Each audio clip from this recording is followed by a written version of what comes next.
เบิ่งซ้ายน้ำห้วยเนาะระบางบางอย่างเนี่ยมันต้องสลาดเนาะอยากจะไปเนาะแบบนี้น้ำตาตกน้ำงามเนาะแกงกำมาเนาะมาเบิ่งน้ำกันเด้อในแบบสืบทอดธรรมชาตินาของเขาเนี่ยเขาจะถ่ายเบิ่งอาจจะบ้านทำระบางมันต้องย่างแล้วมันต้องสลาดเนาะไปมาหาสู่กันเลยสะพานตอนนี้เนาะก็จะลงใส่สะพานของเขาเนาะจะไม่งามจะจดงามพี่น้อยสะพานเขาน้ำเลยพี่น้องน้ำมันตกลงมาน้ำมันแกงทำมา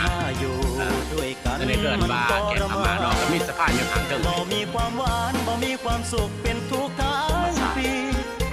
สองฝากฟังหัวเนาะมันก็เป็นปลาธรรมศาสตร์ปลาลุงหิบเปิดจะเนาะยังจำสิ่งดีๆที่เคยมีต่อกันมานานงานที่สุดเด้อนี่แกงทำมาคนละแกงทำมา